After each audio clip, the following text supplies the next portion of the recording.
일본어, 몽골어, 카자흐어의 유사성에 대해서 한번 알아보도록 하겠습니다. 한국어의 그 기원은요. 지금 여기서 제가 얘기하는 그 현대 한국어입니다. 그 현대 한국어의 기원은 굉장히 복잡한 것 같습니다. 우리가 보통 단일 민족 많이 얘기하는데 제가 봤을 때 우리 민족은 단일 민족은 아니었고요. 여러 가지 그 전쟁이 됐던 민족의 이동에 의해서 여러 다른 언어를 썼던 민족들이 융합이 돼서 오늘날 현대 한국인이 만들어진 것 같습니다. 그런 거는 역사 기록이라던가 비교 언어학, 유물 이걸 동시에 비교해도 그런 결론에 다다릅니다. 이번 시간에 나오는 그 강의 내용은 비교 언어학이 나옵니다만 단순히 언어만을 비교하지 않고 그것을 증명할 수 있는 다른 유물이라던가 그다음 역사서 기록도 같이 첨부해서 보여주면서 한번 진행해 보도록 하겠습니다. 교차거의 어군 분포. 한국어는 교차거에 속하거든요. 그래서 보면은 이 교차거의 그 정의는 어떻게 되느냐?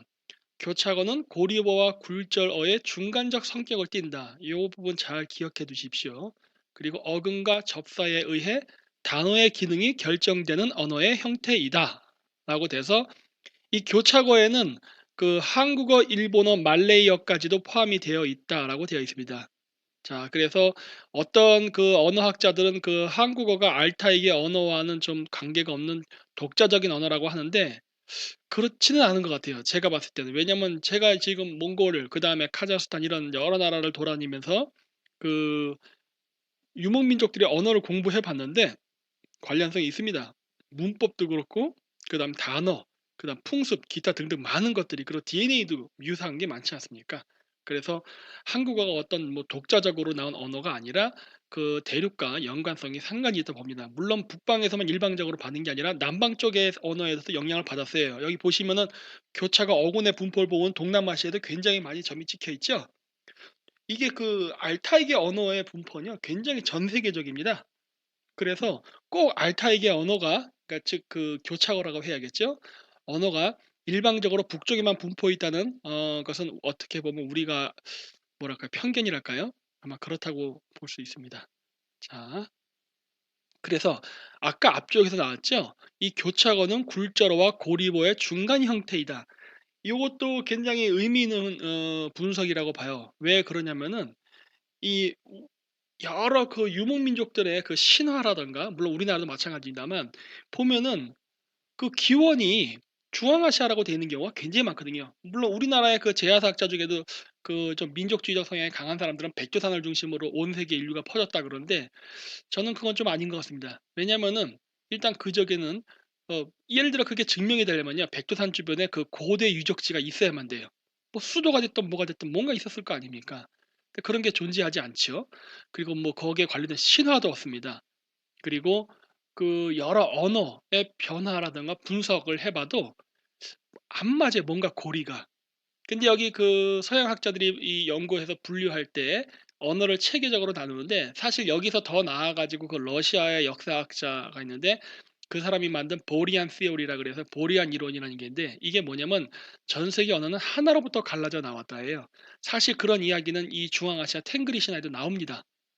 근데 신화에 나오는데 그거를 언어학자가 분류해 봤더니 그 신화를 뒷받침할 만한 그 비교 언어학적 그 논문들이 많이 나왔거든요.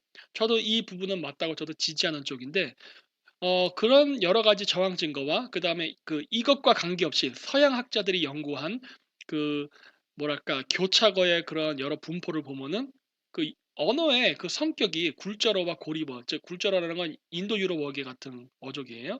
그다음 고리어는 중국어죠. 이런 거에 중간적 성격을 띈다라고 했거든요. 자, 그렇다면 우리가 한번 세계 지도를 펴놓고 그 인도 유럽 어족이 사는 동네와 중국 어족이 사는 동네 중간 지대가 어디라고 생각됩니까? 물론 인도도 인도 유럽 어족이죠. 자, 그렇다면 그건 티베트하고 파미르예요. 그러니까 그 잘 모르겠습니다. 우리가 뭐 선사 시대 때 언어가 없었다가 없었던 이후부터 다시 생겼다는 가정하에 어쨌든 이렇게 여러 가지 정황적 증거를 본다면은 교차고의 성격은 역시 지리적인 성격상도 굴절어와 고리보의 중간어의 성격을 갖는다라는 거에 합당한 위치가 되려면 파미르곤 근처 어딘가인데 공교롭게도 우리나라에서 물론 정사로 인정을 해주진 않지만은 그 부도지라던가 한단고기를 봐도 마찬가지로 이 파미르고온이 출발점이라는 걸 이야기하고 있죠. 그래서 요 부분은 부도지라든가 한단국의 기록은 저는 맞다고 봅니다. 이 부분은. 왜냐면 그 부분들이 중앙아시아의 신화라든가 그다음에 실질적으로 서양의 역사학자들의 분석, 그다음에 러시아 언어학자들의 그러한 분석이 다 그 일관되게 중앙아시아를 가리키기 때문이죠. 자, 그래서 그렇다면 이 뭐가 문제냐면요. 우리가 다른 알타이계 언어랑 비교했을 때 한국어 그리고 일본어 포함입니다. 이 두 개 언어는요. 굉장히 한자가 많이 포함되어 있어요. 그럼 왜 우리는 한자가 많이 포함되어 있고 그다음에 알타이계는 한자가 포함 안 돼 있냐라고 생각할 수 있는데 아닙니다. 포함되어 있습니다. 왜냐면 그건 제가 여기서 공부했으니까 제가 잘 알죠. 물론 몽골이나 카자흐인조차도 자신들의 언어에는 한자가 없다고 생각해요. 근데 문제는 뭐냐? 그런 말을 하는 사람들은 한자를 또 모릅니다. 그래 갖고 내가 몇몇 예를 제시했어요. 그랬더니 한자 단어가 있네? 그러더라고요. 이게 왜 그러냐면은 여긴 이유가 있어요.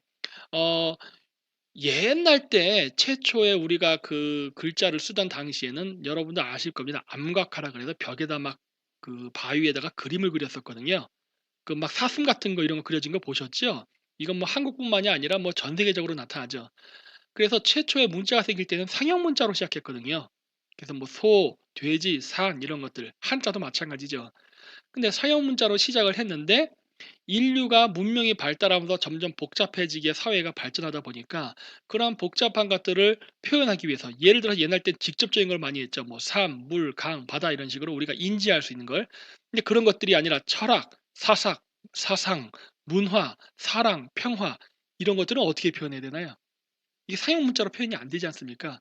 그러다 보니까 나오는 게 뭐 한자에서는 보통 뭐 표의 문자, 형성 문자 뭐 이런 것들이 나온다고 하죠.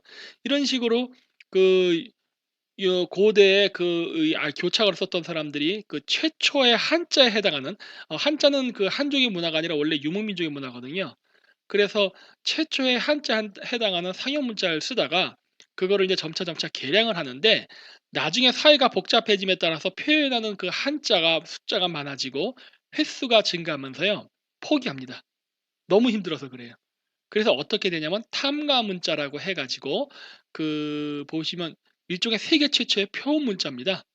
알파벳 같은 그 표음 문자를 만들어요. 그래서 그 표음 문자를 쓰면서 그 기존에 썼던 한자 체계, 그러니까 그 초기 한자죠. 각걸 문자 같이 복잡한 한자를요. 결국 포기합니다.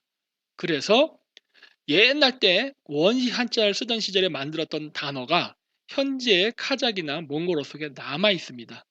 하지만 오늘날에는 한자를 쓰지는 않죠. 그러다 보니까 그 단어가 존재해도 오늘날은 뭐 키릴 알파벳으로 이렇게 쓰다 보니까 이것이 절대 한자 단어라 생각 안 하게 된 거죠. 근데 이러한 현상은요, 오늘날 한국에서도 발생하고 있습니다. 예를 들어서 제 이름은 김정민인데 제 이름 김정민 안에는 한자가 포함되어 있어요. 근데 그거를 저는 쓸 줄 압니다. 저는 옛날 그 한자 세대니까. 근데 젊은 세대로 갈수록 어떻습니까? 자기 이름을 한글로는 쓰되 한자로는 못 쓴 경우가 많아요. 그리고 이것뿐만이 아니죠. 뭐 여기 보면 제가 뭐 중원, 통가, 한자 이런 것들 다 그 한자 단어에서 나온 단어들이죠. 근데 오늘날 우리가 이거 표기할 때 모르습니까? 옛날 그 기마 민족들처럼 표문자, 즉 한글로 쓰고 있지 않습니까? 그런데 이거 사실 중원이라든가 통가 이런 글자 원래는 한자에서 기원된 거잖아요. 근데 만약에 이런 일들이 이렇게 우리가 지금 한글로 정착해 쓰면서 수천 년이 흘렀다 생각해 보십시오. 한자를 잃어버리고. 그럼 과연 우리의 후손들이 중원이라든가 통가 이런 단어를 한자 단어라고 과연 인지를 할까요? 못 하겠지요. 이런 일들이 이미 그 수천 년 전에 유라시아 대륙에서 발생한 겁니다. 그러니까 자기네들이 만들어서 한자를 썼지만 사회가 복잡해지면서 그 한자를 통해서 표기하는 데 문제점이 생겼기 때문에 문자를 바꿔버린 거고 그 문자를 바꾸면서 자기들 기억 속에서 사라졌지만 여전히 단어로는 존재하는 것이죠. 그리고 그런 현상이 현재 우리나라에서 일어나는 거고. 자, 그렇다면은 왜 그런 식으로 그 한자 쓰는 것을 포기했느냐? 옛날 때는요. 종이에 쓰지 않고 바위에 새겼기 때문에 그렇습니다. 많은 것들을 요즘은요. 뭐 우리가 뭐 신문을 본다든지 만화책을 본다든지 해서 굉장히 문자 익숙한 세대지만요. 고대에는요. 문자가 그렇게 많이 필요하지 않았습니다. 옛날 때 문자를 썼던 사람들은 누굽니까? 지배계급이거든요. 지배계급만 썼어요. 근데 지배계급만 이 문자를 쓰는데 이 문자 쓸 때 처음에 어떻게 시작했느냐? 샤먼들이 하늘로부터 즉 신으로부터 메시지를 받을 때 썼던 게 시작입니다. 그 유산으로서 현재 남아 있는 것들이 오늘날 그 점집에 가면은 그 무당들이 써주는 부적 같은 거 있죠. 뭐 이상한 글씨 쓰죠. 그게 원래 오리지널 문자의 시작이에요. 그러니까 최초 문자의 시작은 신과 인간과의 대화를 위해서 쓴 것이었고, 그게 나중에 우리가 그 고대 농경사회로 넘어가면서 그 정치 권력이 샤먼에서 정치 지도자 즉 왕에게 넘어가면서 그때부터는 왕과 귀족을 중심으로 문자가 쓰였습니다. 왜 쓰였을까요? 바로 조세를 하기 걷기 위해서였습니다. 세금 걷기 위한 목적이었어요. 그랬기 때문에 이런 기록물들이 많이 남아 있지 않은 겁니다. 고대로 갈수록. 왜? 고대에는 만화책을 본 것도 아니고 문자를 이용해서 뭐 그걸로 뉴스를 본 게 아니라 오직 하늘에게 신탁을 하기 위해서. 그랬기 때문에 그것도 갑골 문자 갖다가 태워 버렸거든요. 태워 버리면 아무것도 없잖아요. 그래서 문자에 그 유물들이 많이 안 남았고, 그 이후에는 그 왕들의 업적이라든가 이런 걸 새기기 위해서 비석을 많이 만들었어요. 그러다 보니까 그 굉장히 비석들이 많은 겁니다. 근데 그 비석에 새기려다 보니까 어떻게 되는 거예요? 한자가 점점 어려우니까 그 조각하기가. 그래서 표 문자를 만들어 버린 겁니다. 자, 통과하죠. 그래서 어 이 제 강의를 듣기 전에 이 여러 그 유라시아 언어의 그 발음 변화 규칙을 알려면요, 제가 지금 여기 올려 놓은 표 있지요? 이 표에 대한 이해가 있어야만 합니다. 그래야만 제가 강의하면서 단어가 변하는 거를 이해하실 수 있어요. 제가 따로 설명 안 하겠습니다. 그냥 이번 한 번만 설명할 테니까 나중에 단어를 들으시면은 이거랑 비교하시면서 '아 이렇게 변하는구나.'라는 거를 인지하시면 돼요. 예를 들어서 우리나라의 한글은요 28 개의 글자였죠, 옛날 때는. 지금은 24 개지만은. 근데 이 글자는요, 자음 같은 경우는 기본적으로 5 개의 발음이 기본 발음이 됐어요. 이거는 그 훈민정음 해르본을 기본으로 한 겁니다. 지금 한국의 근대 국어학자 기준이 아닙니다. 그래서 기역, 니은, 미음, 시읒, 이응이라는 5 개의 기본 글자가 있어요. 이 음양 오행설에서 그 오행에 아마 원리를 맞춘 것 같아요. 그래서 하는데 이 5 개의 단어가 기본이 되고, 여기서 발음이 강해지면은 횟수를 첨가하는 식으로 해서 기역, 그 쌍기역, 키역, 니은, 디귿, 쌍디귿, 티귿 뭐 이런 식으로 발음이 쭉쭉 변화하면서 여러 표기를 하게 된 겁니다. 그리고 일본의 히라카나도 마찬가지죠. 제가 여기 그 뭐 50 음도라고 하는데 몇 개만 써 놓은 이유는요, 요거를 알아야 그 일본어 발음이 변하는 걸 알기 때문에 그래요. 예를 들어서 우리나라는 미음, 비읍, 쌍비읍, 피읍으로 발음이 변하죠. 근데 일본에서는 그 발음 변화가요, 우부, 뿌후로 변합니다. 이게 그 땡땡하고 동그라미를 쳐 갖고 뭐라 그러지? 그 부계통의 발음, 그다음에 동그라미가 돼서 뿌하고 쌍비읍 뭐 이런 식으로 발음이 변하거든요. 그래서 요 발음으로 변하는 이 규칙을 알아야만 그 몽골어랑 그다음 한국어, 카자흐어, 일본어가 어떻게 상호 연결돼서 그 변화 발전했나를 알 수 있습니다. 요 표를 잘 기억해 두십시오. 뒷부분서부터는 설명하지 않습니다. 자, 그래서 이 실크로드를 따라서 우리가 파미르로부터 온 것 같습니다. 왜냐하면은 아까 얘기했듯이 역사적인 문헌 기록, 그다음에 아까 서양 역사학자들의 교차거의 그 특성 했을 때 중간지대를 했잖아요. 그 중간지대가 역시 파밀거든요. 그러면 거기서 오면서 우리가 중원을 통과했기 때문에 한자의 그러한 단어들이 우리 단어 속에 포함되어 있습니다. 물론 유목민족에게도.